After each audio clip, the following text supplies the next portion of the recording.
Mike, how did you find carnivore? Well, actually, I found carnivore. I was looking to help my liver, so I was, and I think, well, anything, Dr. Berg. Um, I don't think I found Chafee right away, but you start Googling because I had fatty liver, and I was able to resolve it with carnivore, so that was really good, and I got it done really fast too. I have liver cancer. Well, actually, take that back. I have cancer in my liver. It's not liver cancer. I have stage four NET. So it's called neuroendocrine tumor. So NET, and usually that starts in your hind gut or mid gut, somewhere in your gut, and then it can go, to your liver or to your brain or your lungs or your heart. Anyway, so mine went to my liver. I was diagnosed in early 19. Yeah, 19.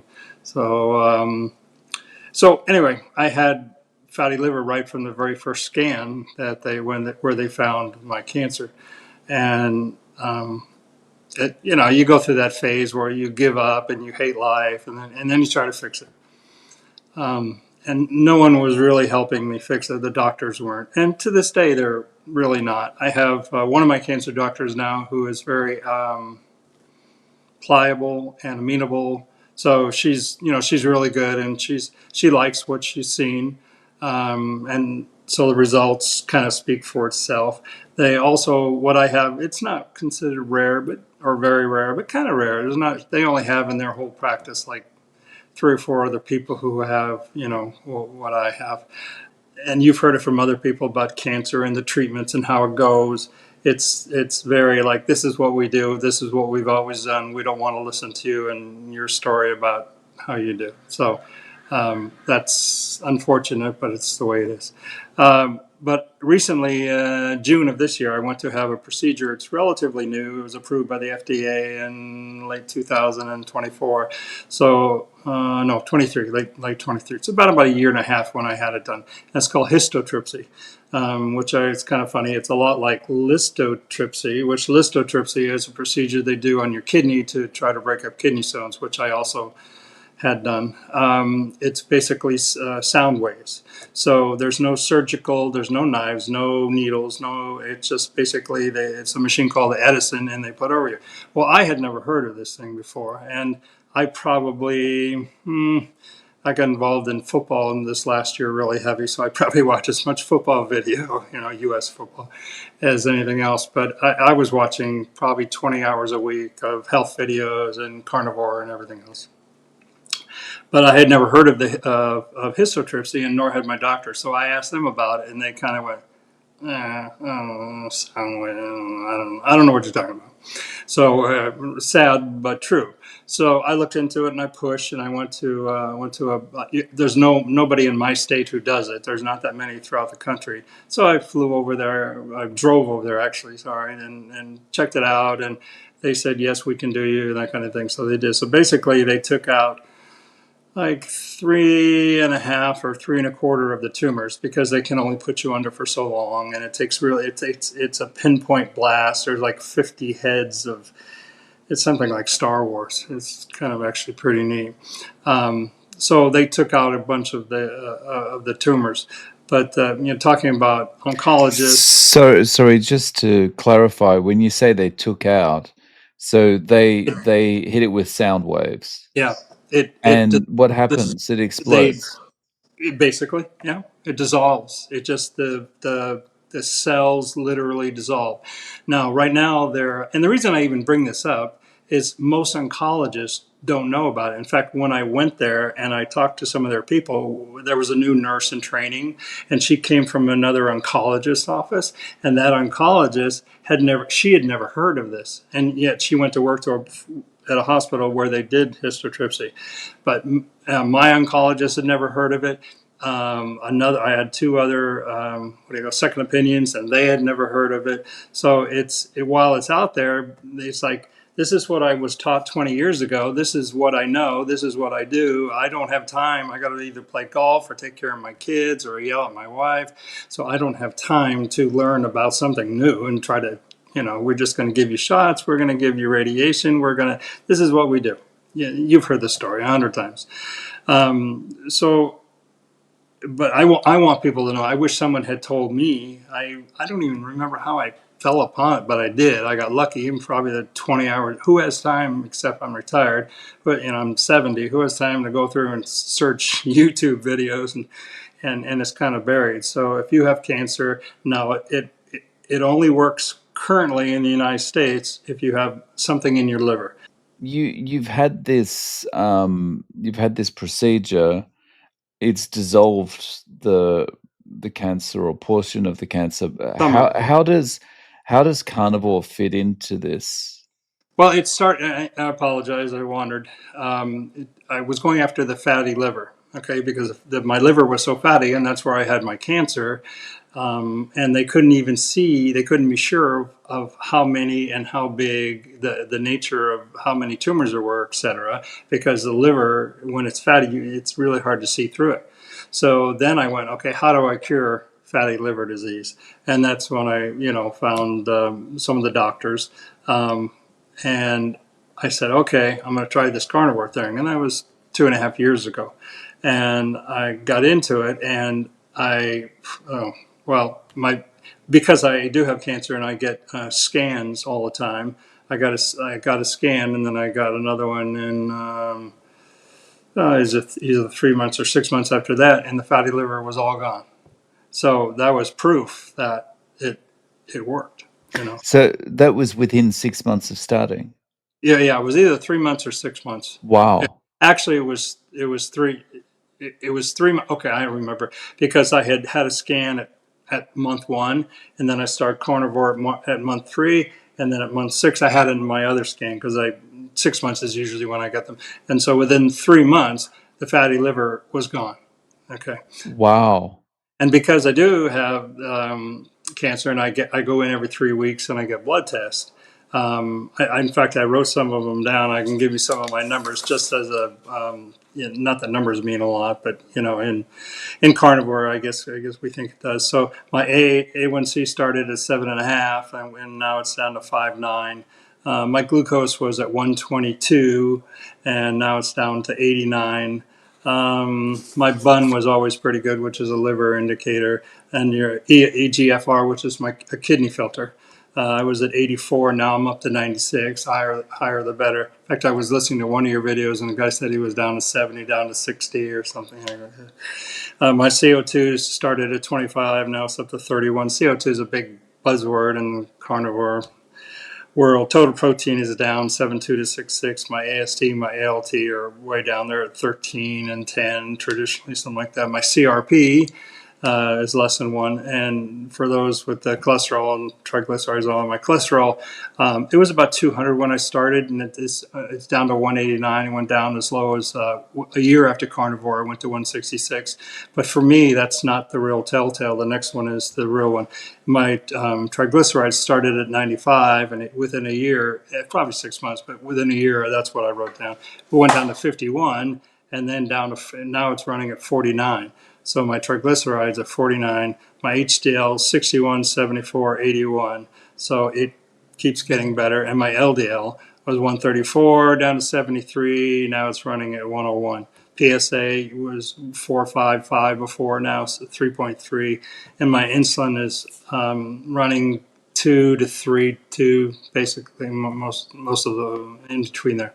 You've had the improvement with the fatty liver. It's not Mm-hmm. fatty anymore. What other things did you notice, after you went carnivore? Um, Gosh, from head to tail, really, much more energy.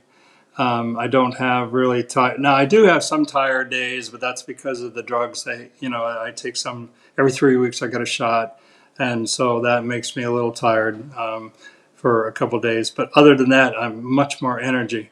My hair actually, was really white and great, and it's getting darker. My teeth are better. I used to have pimples, kind of black little dots. I hear they're gone. My skin is all better. My nails are better. I also take vitamin D, but and I take pretty high levels. But my nails are better. My skin's better. My muscle build is better. I don't snore. My brain fog is gone. My arthritis is gone. My knees don't hurt. I was a catcher and I used to install floors, so my knees are bad. They feel great. My eyesight's better. My type 2 diabetes is gone. My blood pressure is down. It was 135 to 145. Now it's 110, 115. I don't have as much body odor.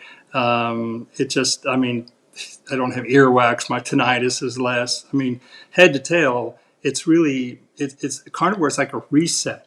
And one thing that Shafi, keeps talking about, and which I always put everything in perspective with this, is how was it 20,000 years ago? I don't need to go a million years ago, and I don't need to go, after the agriculture invention, 13,000, 10,000, whatever it was.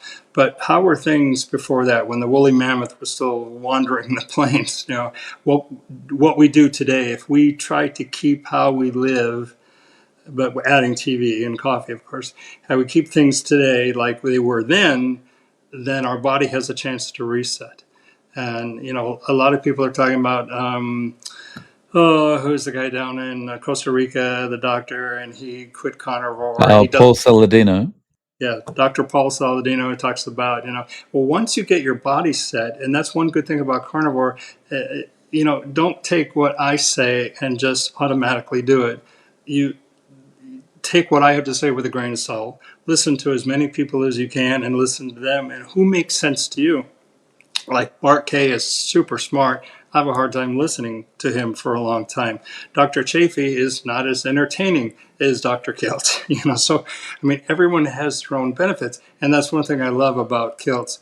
For one thing, he was on every morning at 5. Now he's on mornings at 6, and he'll answer so many questions. Now I've seen him morph over 2.5 years, but he wants to help everybody, and he'll meet you where you're at.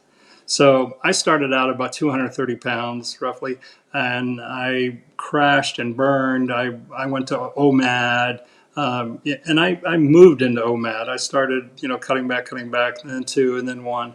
But I got down to 132 pounds, and I'm thin now, but I look, my wife and I, we joked and said I look like a POW. It So was how tall are you? 5'11". 5'11" at 130 pounds. Yeah, I looked like death warmed over. Now, I felt fine, okay? So I felt good, but I look like crap. So I said, I got to get some weight back on. And now, religiously, I'm trying to keep it around 146, 148, something like that. So, and I've done that with, I've morphed all over the place in my journey. I'm an N of one, experiment of one, trying different things of what works for me. And what works for you is great, but sometimes you need to try things. Can you try some of the stuff I do now if you're just starting out after 2 months of carnivore? Probably not. It's probably not going to work for you so great. Like today, we had pizza. And my 49ers were playing tonight, so I was celebrating. We have a pizza, and it's homemade. Okay, no store bought stuff. We make the dough. I grow the tomatoes. I get hard Parmigiano Reggiano cheese, things like that.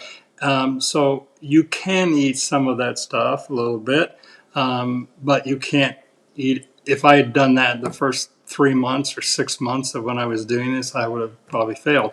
And if you put a package of Oreos in front of me, I'm like, if you're not looking, I'm like, I could eat the whole thing. Don't kid yourself. So, but I've had so many things go right, and getting in touch with your body, that's a really important thing. It's learning how to read your signs. Like, when are you hungry? When are you just bored, or when are you sad, or when are you excited? So those times that we, traditionally eat, like watching the game tonight, I'm a San Francisco fan, watching the game tonight, I'm going to want to have the pizza, but I had it earlier. So I try not to eat.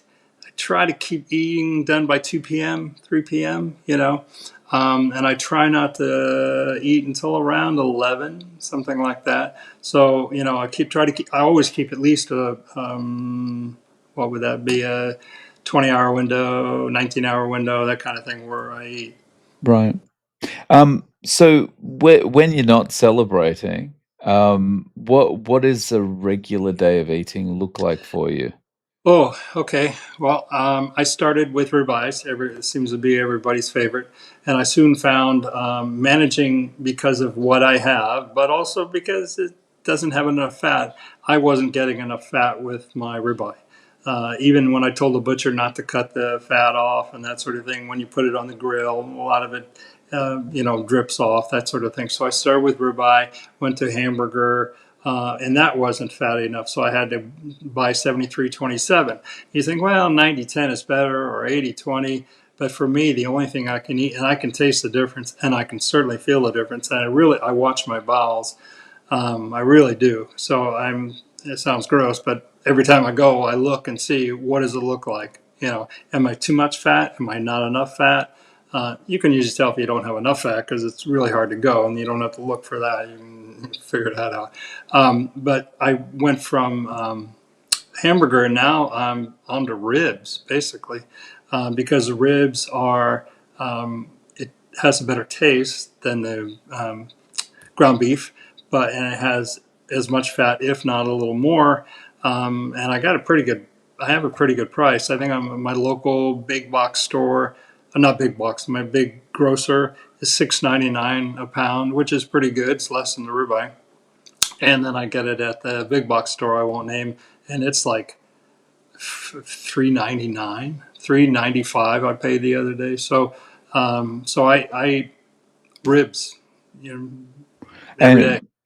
And just ribs, like no eggs, nothing? My wife made eggs yesterday. I had one. Maybe I'll have 3 eggs a month or something. I don't really like the taste of eggs, so I don't eat a lot. Now, when I did eat them, I put some Parmesan on them, and I put some salsa on it. So if I eat when I was doing coffee before, I have a unique little coffee drill. So I try to get organic, and I try to go light roast. You can't tell the difference between light and dark isn't huge unless you're a real coffee snob. So I take the light roast. I put some butter in it. All my butter is grass fed. But I put butter in it. I put some salt in it, and I put some MCT oil in it, and I put some allulose in it. So it just makes it a little bit sweeter. And as far as I know, I've never seen any writing about bad about allulose. In fact, if anything, it can help you lose weight. I know that sounds crazy, and of course it would have to be in moderation, but allulose is not in the same family as stevia and all of those others. So it's not cheap. It's like $6 a pound or something. But I'm only using not even a teaspoon in a cup of coffee. So, and I add half and half. And I used to use heavy cream because I was at 132. I needed to put on weight, so I was like just drinking containers of whole, of milk or heavy cream to try to gain weight. So anyway, that's my coffee thing. Right. And so how has your wife and family been with you eating this way? Do they think it's a bit strange? Yeah, they do. But she's extremely accepting, and she doesn't judge me, and she kind of eats her way, and I kind of eat my way. I mean, like I had hamburger a couple days ago, I think. So I mean, I will buy some hamburger, but I'm on this rib kick, and I probably will stay. Oh, I was on a bacon kick for a while. And I just kind of got away from the bacon, partly because the ribs are cheaper too, and they taste better. I'd rather eat the rib than the bacon. But I was eating. Oh, that's another thing they don't tell you. How much do you eat a day? And granted, I'm 5'11". Call it 150, 148, 146. Pound and a quarter, pound and a half a day is about what. So I eat about 6/10 or 7/10 of a pound in the morning, and then at 2 o'clock. So about a pound and a half or a little less during the day. But to answer your question, they just go, he's, maybe they forgive me a little bit because, like, well, he has cancer. Let him do what the hell he wants to do. But no, she would do it anyway. So And we do share some stuff. Like I can't remember what I ate of her stuff, but oh, she we're having Thanksgiving, so she got turkey. I'll eat the turkey and a little bit of the gravy, and I started making homemade bread recently, sourdough. So, and I tested it on my CGM. The CGM really helps. Just I know it's hard to get one, and they're not cheap. Mine's covered by insurance because of my condition, but the CGM, I watched the CGM, and it doesn't go up that much on. No, my brother, he said he eats sourdough. He says I got sourdough, and my CGM went up to 200. I go, would you buy it at the store? And he goes, yeah. Well, that's why. So you make it at home, and it doesn't do that. So Yeah.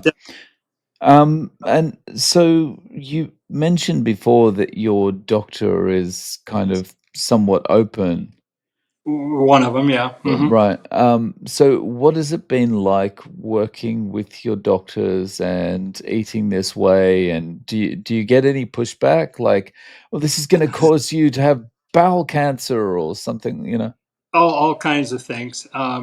They're very nice people, so they were a little hesitant to push back too much, but they started pushing right away. Um, in fact, I saw one of them. I see the head MD every 6 months, so I saw him last week, and so I go, so how am I doing? He goes, yeah, you're fine. And so I said, is the presentation good? He laughed. He goes, it's fine. So they're happy because I'm presenting better. Now they saw me when I looked like death warmed over too at 132, and they said, "Oh my God, you're losing too much weight." And that's when I started adding some fat, more fat, and carbs. I started adding some carbs back in too because I look better. Do I feel better? No, I don't really feel any different. But but it isn't a big deal to go from 132 to 146. So I just added a few pounds on back, and it looked better. But they like the results. So they like the way my blood tests look. They like the way the energy I have, the way I feel.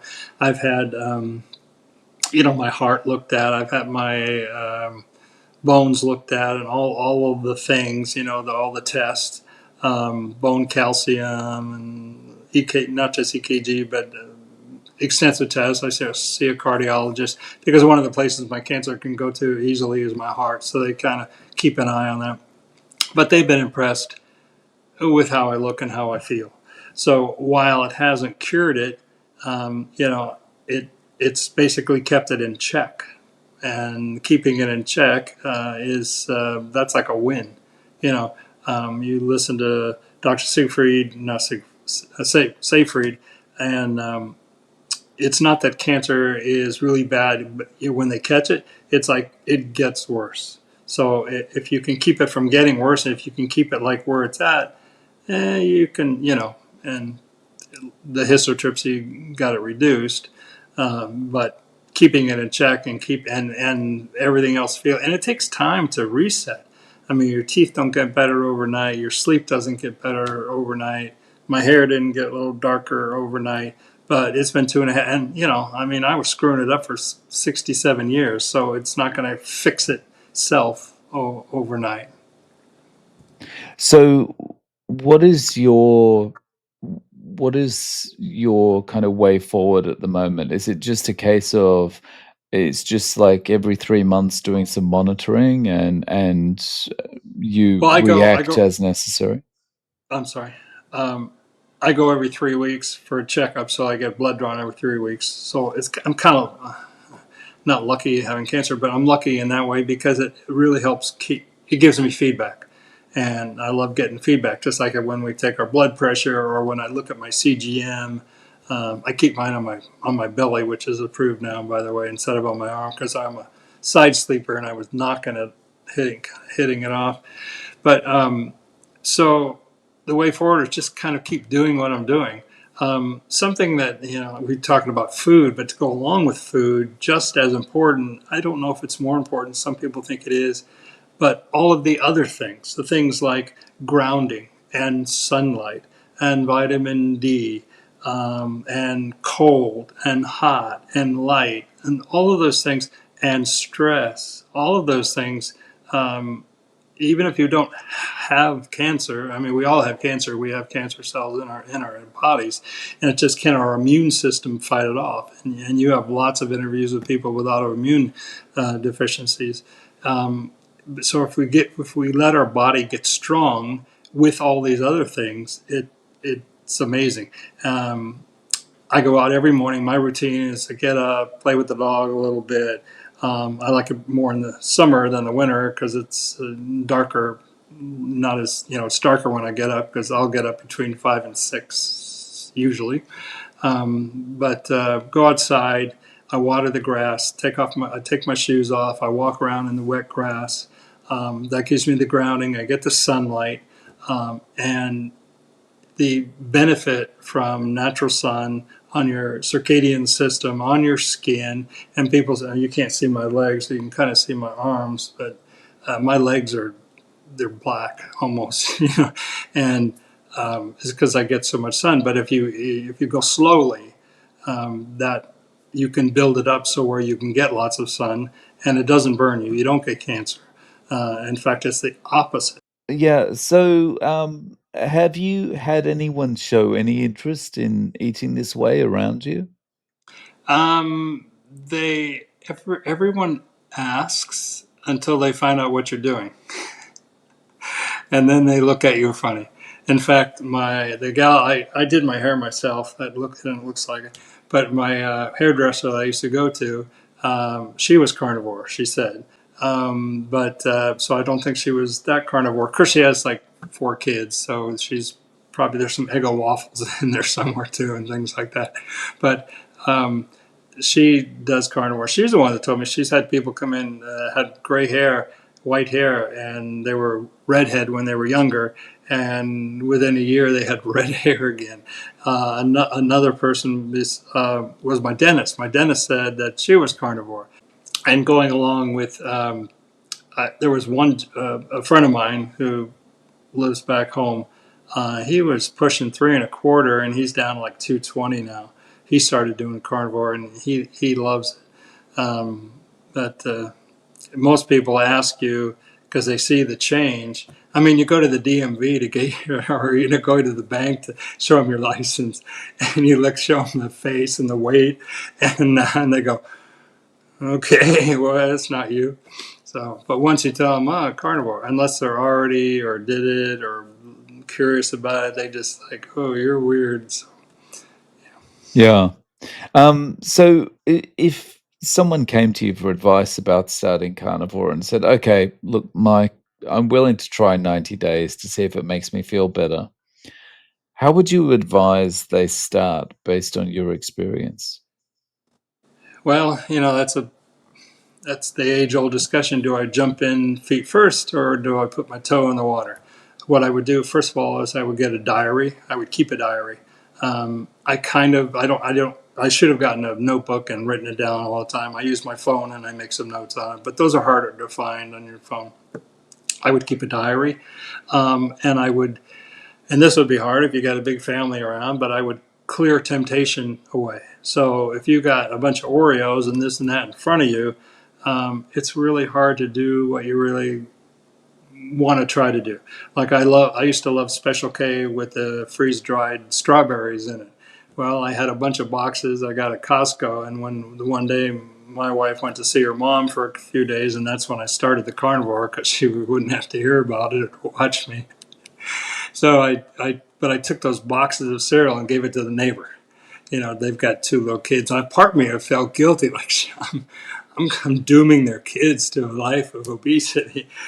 Oh, anyway, but I would say keep a log, get rid of as much temptation as you can, and then know your personality. If you're the kind like, hey, I just want to jump in and do it all, and Katie bar the door, fine, do that. If you want to tiptoe in a little bit of time, um, start with seed oils, sugar, processed foods. If you can even forget carnivore, if you went to whole foods, you'd be a lot healthier.